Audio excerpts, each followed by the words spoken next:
The Street Fighter 6 competitive meta has changed drastically in its 3 seasons of tournaments, balance changes, and of course, new characters.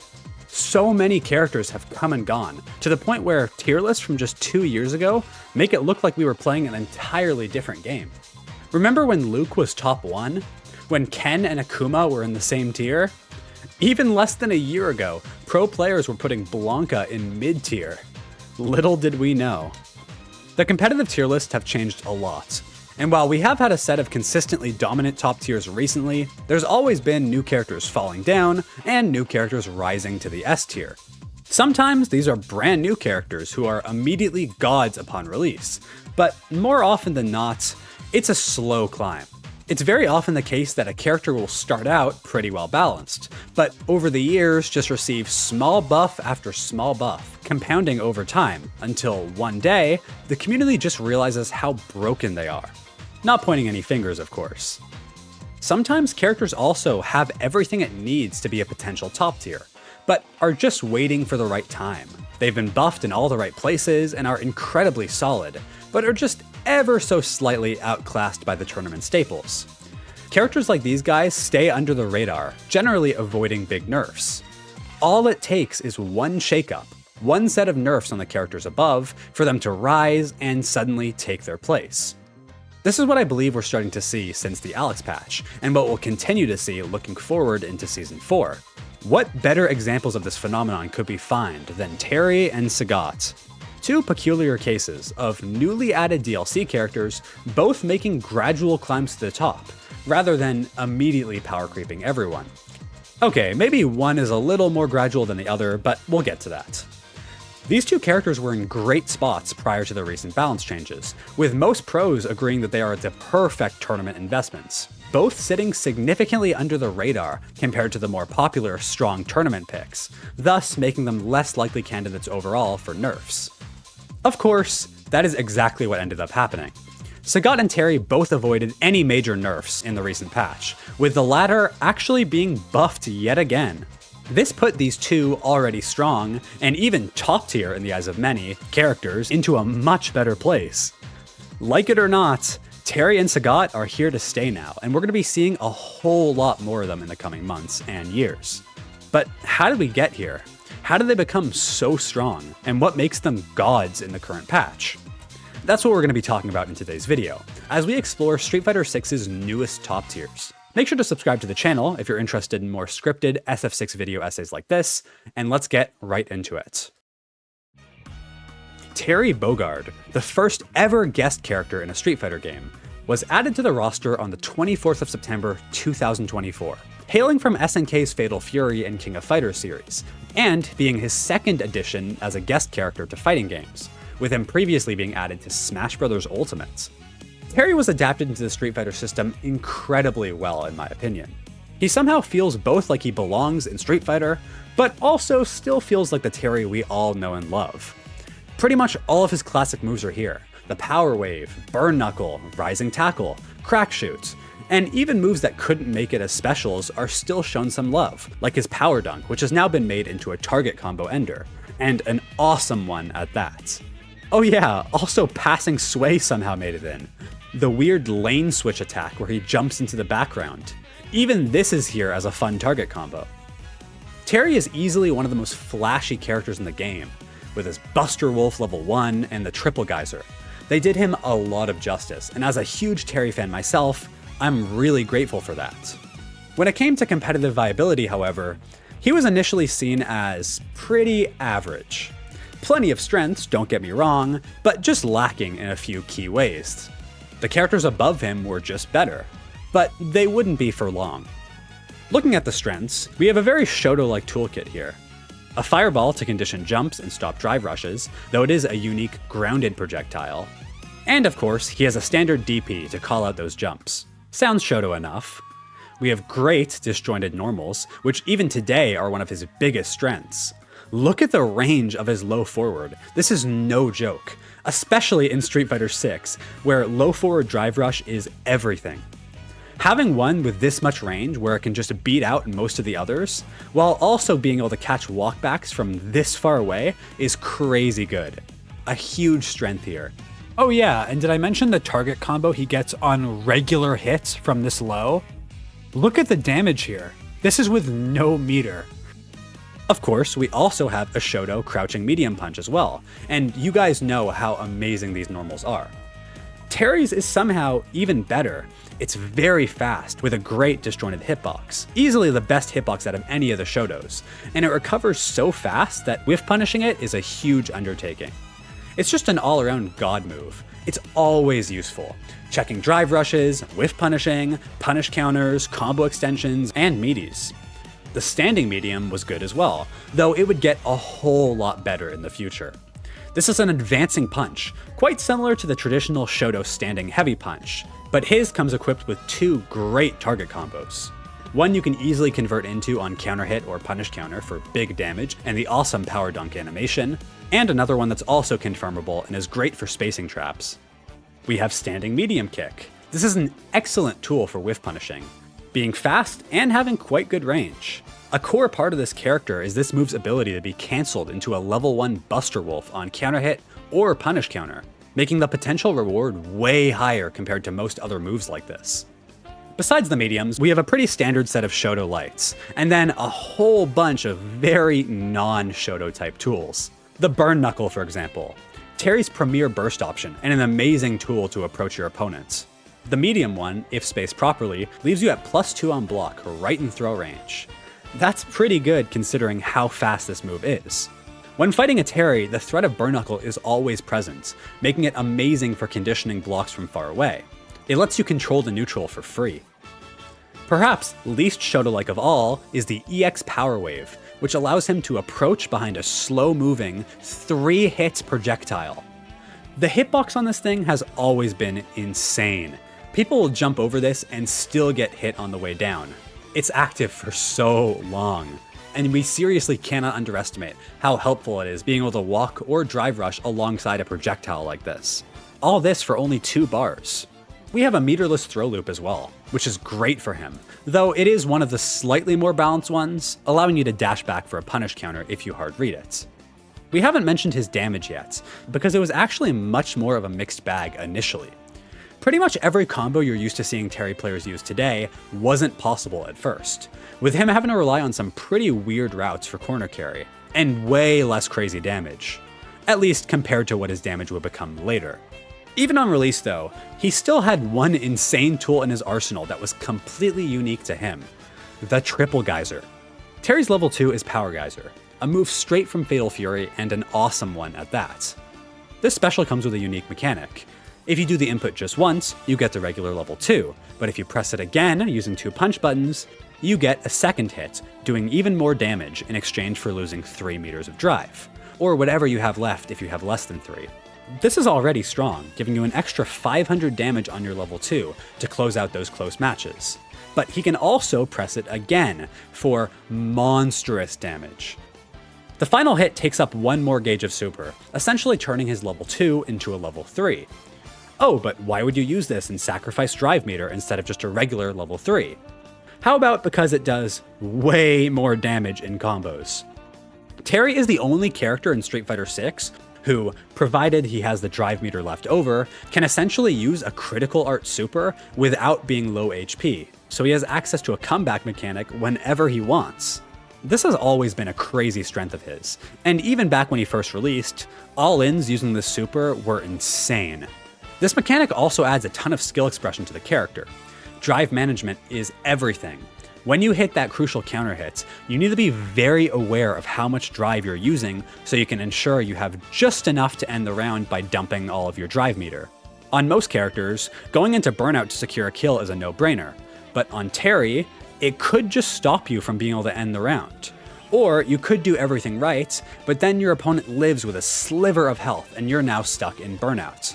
If you use one single drive rush cancel in a combo and then go for a triple geyser, this always guarantees a burnout, which means Terry players have to be thinking about this whenever they look for combos. Anyway, this is still a huge strength on Terry, and guess what? Even this would get buffed in the future. Some of you might be wondering why people actually thought he was underwhelming at first, given all the strengths we've just talked about. Well, he was never truly weak. the vast majority of people wouldn't have put him any lower than mid-tier. With a few hilarious exceptions looking back. Terry bottom 3? Bottom 1? What were they thinking? Anyway, he had a lot of stuff going for him, but was just lacking compared to all the characters above him, and there were a lot at the time. Terry's whiff punishing was not the best, usually having to use either the medium kick, which has no combo potential, though there is the level 1, or his heavy kick, which is quite slow and also had pretty limited combo potential. Though again, the target combo has always been great. Look at this damage for one drive bar. Terry lacks the traditional Shoto standing heavy punch, which is a key move for whiff punishing on all of these guys, and his medium punch, which served a similar purpose, had very little combo potential in small range initially, until it got giga buffed. Terry also lacked a plus on block normal, which is actually a pretty big deal. That plus his light setups and frame trappings were and are arguably still quite weak on him. He's very limited after 3 lights, which means he can struggle with people who like to interrupt his pressure. Despite these small weaknesses though, the potential was always there for him. He was just missing the true top tier sauce. So let's fast forward 3 months to the mid-Season 2 patch of December 2024. This was the first real indication of a potential top tier Terry. He was buffed in numerous ways, like his standing heavy punch, a move we didn't even mention before because of how mediocre it was. This move was made to be +1 on block, solving one of the weaknesses we just mentioned. The +1 here was less significant for the move itself, as it's a multi-hit and has pushback, but this is more so useful through Drive Rush, meaning he could now Drive Rush with this move and get +5 on block from it. This naturally opens up a ton of new frame traps, and would now let him do 2 of these heavy punches in a row, trading with your opponent's potential jab and giving him a full combo. This helped him out a lot. But we're not done, not even close. Crouching medium punch is buffed, now pushing back less on hits. This made confirming into combos on punish counter much easier, and greatly buffed his combo from a drive rush overhead. He didn't used to be able to get much from this, but now you could get whatever you want. And this move became way stronger at the wall with meaties. You couldn't combo this into a lot of stuff because of the pushback, but now you can. Big damage buff here. And oh, we want more damage buffs? How about the buff to Round Wave? Round Wave is a heavy fireball, and instead of actually being a forward-moving projectile, it is a slow but chunky plus-on-block fireball for pressure. The recovery frames on this were greatly reduced, which now made this a core part of Terry's combos. Before, Terry would have to use a light power wave for mid-screen combos after heavy power charge, but now you have Round Wave, a higher damage option that allows for much better combos. These days, this move is always used in any of Terry's damaging combos, and that all started here. Even more importantly than the mid-screen changes from this buff were the corner changes. Those reduced frames of recovery meant he could now convert a Round Wave into medium power charge. And suddenly, not only is his damage potential way higher, but his Oki is giga buffed. Meaty overheads, throws, safe jumps, so much new stuff was opened up here for his corner pressure. Now he could use a double Buster Wolf in combos. Now he had even more ways to cash out and end rounds quickly. At this point, we're suddenly looking at a much stronger character. By the end of the season, Terry had gone from a staple of low B tier to a pretty sophisticated high tier. Sure, there were plenty of characters still above him, but he had risen a lot, and with the upcoming big Season 3 patch, most people were expecting a lot of nerfs to the top tiers above him. If enough of these guys came down, that would really be all Terry needs to cement himself as a potential top tier. He really didn't need much, and somehow, he got it all. Capcom must really love SNK. Like people were expecting, Season 3 saw nerfs to a ton of the cast. Previous staples like Ken, Bison, Cammy, and more were all hit quite hard. Terry, on the other hand, was significantly buffed. This was the patch that truly made him a top tier, even if it took some people a while to realize it. Remember Standing Medium Punch? A good but pretty underwhelming tool compared to the Shoto's Standing Heavy Punch. Well, it was buffed here. First off, increasing the range of the move directly after the hitbox. That is huge. Even little increases to lingering hitboxes can make massive differences. And suddenly, this move actually had pretty generous range. especially considering it was already a move where he steps forward. I think it took a while, but eventually later this year, people really started realizing how broken this move was. They're like, wait a minute, this is basically a slightly lesser range heavy punch, except it gets to be 3 frames faster. Kind of insane for a tool like this to be 7 frames fast. Of course, the move wouldn't be nearly as good if it wasn't for the other frame data changes it received here. It went from +1 on hit to +2. A single frame difference, and this single frame difference meant that it was now +4 on counter hits. For the first time, you could now combo off of this move from counter hits. On punish counter, you were now +6, giving a crouching medium punch. Massive buff, making him do way more damage. The target combo from this attack was also buffed, doing, you guessed it, more damage and being easier to confirm. Great. His medium kick to Buster Wolf confirm was made a lot easier, and his crouching light kick was made safer, meaning for the first time it was now plus on a drive rush. Oh yeah, and remember Round Wave? It was turned into a low attack here. This of course would go hand in hand with the new parry changes we saw in Season 3, now requiring you to hold either back or down back on perfect parry. Pretty big buff. Heavy Kick, his main whiff punish button, was buffed to now have less knockback, giving you way more combo potential. Another nerf to the Shotos in Season 3 was that everyone's crouching medium punch was given an extra few frames of end lag, making these extremely oppressive and hard to whiff punish moves a little bit easier to deal with. Well, guess who completely avoided that change? He was the only one to keep this god move in its original state. We're still not done here. It's time for the biggest buff Terry got, in my opinion. This was the change to his heavy crack shoot. The move was buffed significantly in combos, now making it easier to land all 3 hits. Seems like a seemingly small change, but what this gave Terry was a brand new mid-screen staple for Oki. He had previously struggled quite a bit when it came to mid-screen Oki, usually having to do a drive rush after a knockdown. But now, crack shoot would reliably combo into quick burn, meaning he could simply walk up mid-screen after a combo and be +2 in your face. He never had something like this, and he honestly didn't need it. He really didn't need any of these changes. But someone, one person on the balance team, just loves this guy. And you know what? I get that. I love this guy too. My channel is literally named after him. Anyway, let's fast forward a bit. As most of you can imagine, Season 3 thus far has been the season for Terry. These buffs just helped him out so much, and now we're truly looking at a complete character. He always had the great normals, but now he has some of the best combos in the game. Not only in terms of corner carry, which he was always pretty good at, but in terms of damage. He can end rounds so quickly. He now has meterless mid-screen Oki, along with having amazing Oki at the wall. And somehow, Triple Geyser has gone unnerfed for all of this time. It was actually buffed, now letting you special cancel from the second one. You can drive rush and get even crazier combos. Naturally, his whiff punishing and neutral have also been improved a ton, with the new standing medium punch now becoming his main neutral button. He isn't a completely perfect character, he still lacks great light pressure and frame traps, but his strengths easily make up for it. This approaching fireball is just so broken, and couple that with Burn Knuckle still being great. He just has a million ways to get in your face. Terry has been winning. By the end of 2025, he had risen significantly on tier lists, and was seeing more competitive results than ever, with top players like Lashar doing incredibly well on him. He was nowhere to be seen outside of the top 10 on any tier list. Everyone agreed he was one of the game's strongest characters. A lot of people even put him in top 5. And this was before the recent Alex patch. Guess what happened to him after this patch?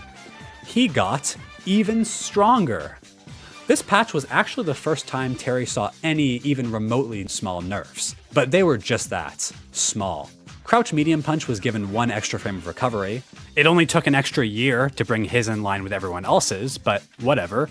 And his light crack shoot loop that all the Terrys in ranked would spam when you're in burnout was nerfed. Luckily for Terry, neither of these nerfs are as significant as his buff.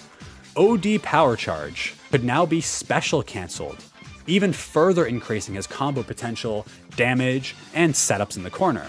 Earlier in this video, I mentioned the importance of drive meter management on Terry. You always have to know exactly how much meter you have and how much you're going to use in a combo before you can try and end with triple geyser.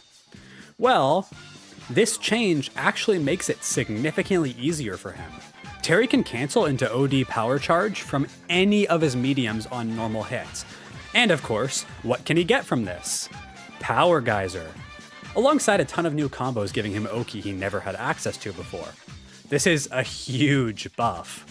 This, plus multiple top tiers above him being brought down, means he is now even stronger.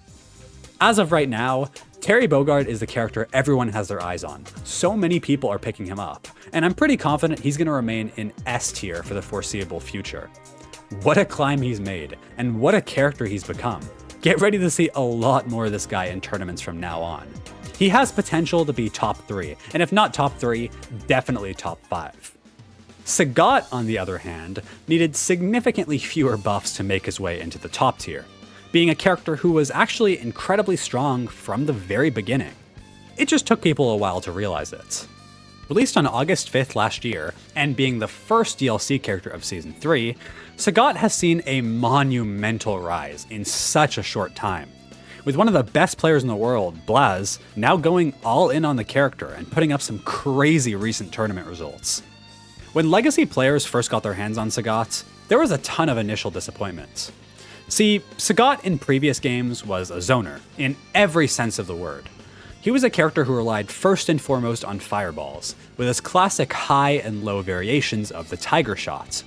He had other strengths, of course, like his signature heavy combo damage and long-range limbs, but it really came down to those fireballs. He wasn't a character who was particularly interested in approaching in Street Fighter V, being perfectly fine sitting back in the corner and zoning while looking for chip damage. Sagat does not play like this in Street Fighter VI. And this was one of the things that initially threw off so many people when he first came out. The high and low Tiger Shots are still here, but have been greatly limited. Now, instead of having a light, medium, and heavy variation of both fireballs, he has 3 total, 2 high versions and 1 low version, which means he essentially lost 50% of his fireball arsenal coming into Street Fighter VI. That's a big deal for a zoner. Tough day for fireball spammers. In addition, chip damage no longer exists outside of burnouts, with drive gauge chip now taking its place. Another nerf. Of course, the biggest nerf of all is easily the low fireball. Losing access to heavy low fireball means he only has this version now. And it's kind of trash. The whole idea with Sagat's fireballs was always that the high one got to have much better frame data and thus safety. It is fast, at the cost of being duckable. The low fireball, on the other hand, exists to check your opponents and condition them into blocking or jumping, not letting them get away with trying to duck your fireballs and approach you. This concept is still here in 6, though the frame data on the low fireball has gotten much worse, meaning reacting to this is very easy. A lot of people saw this and immediately thought the character was weak, because this was really all they knew Sagat for, and they never considered the idea that maybe the character is just designed differently now. He's not supposed to be the keep-away fireball spamming zoner he was before. Instead, they've moved way further towards making him a mid-ranged monster. His normals are now even longer in 6, to the point where whiff punishing this character is essentially impossible on most of the cast. He controls so much space with his pokes. Standing medium kick is an insane attack. Look at how far this thing reaches. This is his neutral defining poke, being safe, and leading into a very easily hit confirmable target combo, one that knocks down, might I add. Same deal for his heavy punch, which is massive, safe if spaced, and also easily hit confirms into another target combo. And how can I talk about Sagat's neutral defining moves without mentioning the forward light kick? This move is insane. Do you see this range? Being able to threaten your opponent with an advancing low from this far away is ridiculous. It'll catch walkbacks, it'll counter hit you, and it's safe on block. Oh yeah, and it's plus on drive rush, so take the mix. At least he doesn't get a big reward on counter hit, and of course he does. Why wouldn't he get a combo off this move? Having normals like this just makes you so oppressive in the neutral. You cannot outpoke Sagat. Your only chance is getting in close. Having normals like this allows Sagat players to play far less risky than before. You can simply wait, throw out pokes from long range, and look to hit confirm your target combos, as he waits for an opportunity to get his game plan started. And once it does get started, holy shit, is it oppressive. Sagat has a much easier time getting in here in 6. Of course, partly because of universal changes, like Drive Rush. That is a big deal. But also through his buff Tiger Knee, which might just be his best special now. Tiger Knee is crazy. It lets him get right in your face and start his pressure up whenever he wants. This move is designed to hard punish crouch blockers, always being plus if it's blocked low. And this goes straight into Sagat's classic high-low mix-up. If your opponent doesn't want to low block in neutral, then your high fireballs, which are still very strong, are less likely to be ducked. Once a Sagat player really knows you're scared of the Tiger Knee and are not looking to duck, he can suddenly start taking a lot more risks, like going for his forward heavy kick, a huge range high that's duckable, but in exchange is +4 on block and does almost a full bar of drive chip. Of course, his brand new attack Tiger Nexus also ties right into this core game plan. This is essentially a higher risk but higher reward version of Ken's Jinrai, having a light follow-up that's an overhead, even more reason not to duck Sagat, and also a frame trap that stops you from mashing, one that can be delayed, might I add. This is -5 on block, and always punishable, so most people's default reaction to Nexus Kick is to hold your standing guard, taking less risk and looking for a possible punish. Just like before, we've naturally conditioned our opponent to avoid ducking, and now we start taking advantage of that with his other follow-ups, like his medium, a massive +4 on block high kick that now leaves him right in throw range. Of course, like I said, this can be ducked, so it's purely a conditioning mind game, but it's crazy that he can do this now. The heavy follow-up is also plus on block, but has the luxury of hitting crouchers. The fallback here is that it is very slow and easy to interrupt. There's so many mind games at play with this move. For example, doing a reversal will beat all 3 options. However, Sagat cannot use any of the follow-ups and end with a first Nexus Kick to bait these out and punish. If the Sagat doesn't commit to an option, however, and you're ready for it, you can punish him for this. There's so many layers here. But Sagat doesn't rely on this. Like I mentioned earlier, he doesn't have to take a risk if he doesn't want to. This is just one more tool he has in his arsenal. I mentioned before that the Tiger Knee is always plus if you crouch block it. But did I mention that this move is also plus anyways, even if you block it standing? Provided it's spaced even remotely properly. The spacing on these is incredibly generous, and way safer than other moves like this. If Terry misspaces his burn knuckle while he's too close, he almost always ends up eating a big punish. But Sagat? Unless you fuck it up, and I mean really fuck it up, you are neutral. Am I the only one who thinks this is stupid? This means that most of the time, even if you're not ducking Sagat from far away, he can still jump in your face and be plus on block, or at the very worst, neutral. Not really fun to deal with. Oh yeah, and the Tiger Knee also goes over projectiles, if you needed more properties for one move. And did I mention meaty Tiger Knee? Remember those easily confirmable target combos we mentioned earlier? They pretty much all auto-time a guaranteed meaty Tiger Knee on wake up, putting you right in their face at +4 after the knockdown. This is a pretty damn good move. Though of course there is a drawback. It does lose to drive impact or a perfect parry if you're too predictable, so there is some kind of trade-off. You're taking a little bit of risk, but the risk is almost always in your favor, at least in my opinion. Being able to approach this easily is just so good on a character like Sagat. Why? Well, let me introduce you to Standing Medium Punch, one of the most overtuned normals in the game. It comes out at 6 frames, the same frames as a generic crouching medium punch, but is +2 on block. +2. And unlike similar moves like Jury's medium punch, it doesn't push you out of range after your opponent blocks the first one. Sagat can do 2 of these. Oh, but if it's a 6-frame startup and +2, that means you can trade with the second one if you jab and end the situation. Oh. Well, I just took 6,000 damage from a trade combo. Great. If you even think about pressing after blocking one of these, then you are getting blown up. And trust me, they always press a second one, so don't even bother. This is pretty much Sagat's God button. Want pressure after a drive rush? Standing medium punch. Want corner pressure after a combo or throw? Standing medium punch. Want to bait walkbacks? Standing medium punch. It just does everything. Whether you need the dishes done, your tax filed, your wife and kids back, there's only one thing you need. This button makes close range pressure so simple on a character who already excelled greatly at medium to long range. Do you see how all around they've made him in this game? And this isn't even to mention his other god normal, his crouching medium punch, which has one of the best hitboxes of its kind, being great for whiff punishing, and being a rare move that lets you drive rush cancel for a full combo. Sagat just has so many ways to get his offense going, and once he lands that big hit, it's gonna hurt. With him and Terry having not only some of the highest combo damage, but also unrivaled corner carry. This dude goes from corner to corner from a single anti-air. You could jump at him in the corner, and if he predicts it using his back heavy kick, he takes you to the corner. Really, whenever Sagat wants, if he's willing to spend a little bit of meter, he always gets you to the corner, which is such a big strength in Street Fighter 6. Alright, so far you might be thinking that Sagat seems like some zero weakness god character who's just amazing at everything. But this is incorrect.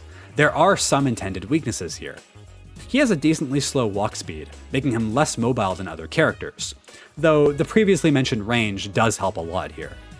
His moves are also quite slow to make up for this range. A 7-frame standing light kick means that there's situations you just can't contest or punish while most other characters can. His crouching medium punch is also 1 frame slower than normal. Sagat's pokes follow this same weakness, 11-frame startup on the medium kick, and his only drive cancelable heavy punch is the crouching version, which again benefits a lot from range, but is 11 frames, quite slow for a move like this. Sagat was also designed with a weakness around drive impacts. The majority of his pokes we mentioned lose hard to drive impacts. Sagat just doesn't have a ton of neutral moves that can be drive rush cancelled. So for your opponents, throwing out drive impact in neutral isn't actually a bad idea at all. So many of his attacks automatically lose to a DI. This is certainly a weakness worth noting. We also have a balanced throw loop. He can't just walk up and threaten another throw in the corner. He always has to spend drive meter, meaning unlike a lot of the other top tiers, he can't continuously gain drive meter while throwing you over and over. Eventually, the situation has to end. He still has good options after a throw. He can just walk up and threaten his amazing normals, but yeah, he is lacking here. We haven't even mentioned his biggest weakness yet, which was the lows. His lows really weren't great. It's the same idea as before. They have huge range, but are slow, making them risky, and the reward on landing these was really bad. Until they made the reward good, and they gave him good lows. Randomly, in the December 2025 balance patch, they buffed this guy. Tiger Nexus was made to be way more consistent. Now, light combos consistently combo into it, and the plus on block follow-up leaves him closer, now letting him throw and giving him overall way better usage of those plus frames. The biggest buff is for sure the lows though. His crouch and light attack had its pushback reduced, now letting him consistently combo from this into a standing light punch. That's a big deal. Same deal with crouch medium kick, though this one actually got its plus frames on hit increased. Meaning we can now combo it on counter hit into a crouching medium punch. And just with this change, this low went from a good range but not super scary low into a low that will kill you if it counter hits you. And suddenly, Sagat's lows aren't half bad. When a character like this does get better lows, it means his whole game plan is indirectly buffed. Now, people are going to want to crouch block a lot more often, which opens you up to the Tiger Knee. His whole high-low game plan is made way better through this. So at this point, we're looking at a really strong character. And suddenly, people started noticing. Sure, he does still have more weaknesses than others, like Terry, but his strengths are just so overwhelming. The God pokes, the zoning with fireballs, the uncontestable medium punch pressure, all of the Tiger Nexus mind games we mentioned, and of course his top tier damage and corner carry. These all combined just make for such a consistent tournament pick. And we didn't even mention his level 1 and 2, which are both incredible supers. Sagat was in such a good place coming into 2026, now being on the radar of multiple top players. He was almost inarguably a top tier, and because they had just buffed him recently, most people were expecting him to fly completely under the radar in the next set of balance changes with Alex. If this happened, provided that other top tiers got brought down, we could be looking at a top 5 Sagat and a top 5 Terry. So, what happened? Well, just like they thought, he was almost completely unchanged, having the smallest change list out of any character in the game. Standing light kick's pushback was slightly reduced, meaning confirming his uppercut is more consistent. Okay, tiny buff. And his crouching medium punch was given a little bit more end lag, 2 more frames. This is a slight nerf. But that is it. That's all the changes for Sagat, while quite a few other characters around him ended up getting nerfed. This means that right now, it is prime Sagat time. He is the strongest and most meta-relevant he's ever been, and is undoubtedly going to continue to place well in offline events. Both Terry and Sagat are huge recent winners in Street Fighter 6, and they are going nowhere. So, you've made it to the end of the video. My first ever video on Street Fighter 6. I'm assuming a lot of you guys are new, so I just wanted to quickly thank you guys so much for watching this video. My channel has exclusively been about Tekken for the past 2 years, but because I cannot stand that game anymore, I've been grinding Street Fighter non-stop for the past couple months, and now plan on transitioning into Street Fighter 6 as my new main game for content. Expect a lot more videos just like this in the future. If you guys are interested in that, please consider helping me out by liking the video or subscribing to help boost the algorithm and push this video to other people. Also, make sure to let me know in the comments which characters you want to see me talk about next. I have so many more video ideas, but I always love taking viewer inputs. Anyway, that's all I've got for today. Thanks again for watching, and I'll see you boys in the next Street Fighter 6 video. Take it easy.